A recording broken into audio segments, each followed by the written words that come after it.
Yeah, the NCRC is a culmination of work that has been done for a long, long period of time, trying to identify what are the skills, the abilities, the competencies that people need to have to demonstrate readiness for work.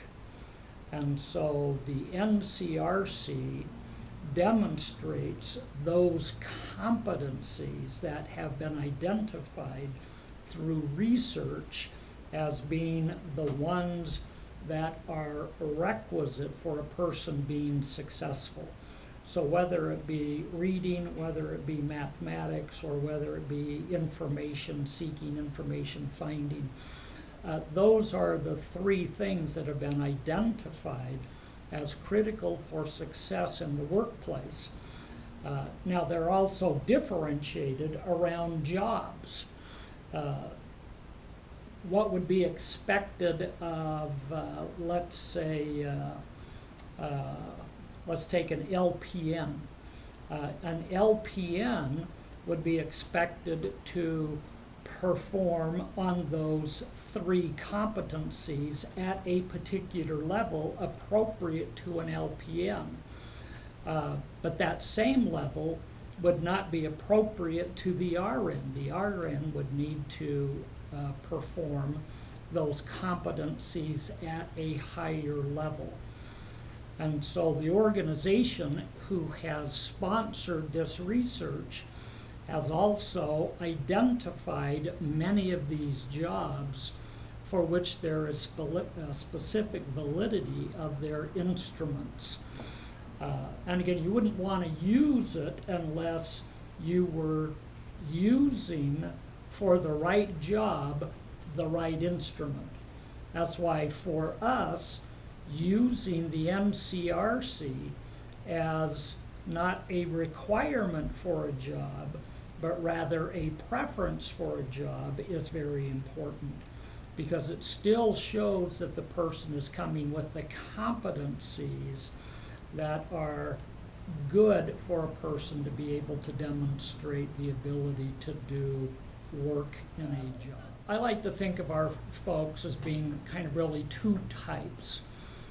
We have the professionals who work inside of healthcare who, by education or by licensure or by certification, are able to demonstrate the competencies associated with that particular job.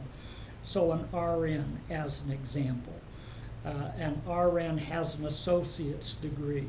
They also have a license to practice in the state. An RN might have a baccalaureate degree. They also have a license to practice in the state. The same thing is true with a physical therapist. The same thing is true with an occupational therapist, or even step downs from those jobs, the OTAs or the PTAs. Again, all requiring some sort of licensure or certification.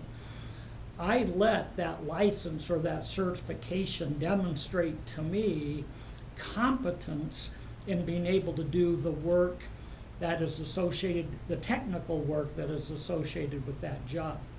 Then I have a whole bunch of other jobs for which there is no requirement other than a GED or a high school diploma. Those folks have nothing that tells me that they are more or less qualified than their peers or their colleagues. All I know is that they have a GED or a high school diploma. I then trust that my managers are able to separate out those who have the higher skills and competencies from those who don't. I would prefer to use the NCRC as one of those differentiators.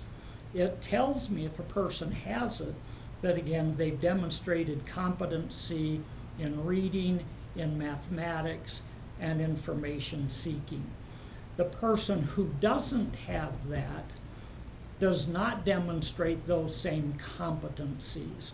So I'm able to hire with a greater level of assurance the person who has that preferred NCRC and have more confidence that they are going to do the work associated with that particular. It's So the it's preference. something that the hiring managers look for and say it's a differentiator for That's right, that's right. Now, they're still going to do their hiring interviews, but I would expect that if I've got 10 people and 6 of them have the NCRC and 4 of them don't, that we're probably going to see 5 or 6 of that group and perhaps none of the other group, just around that preference.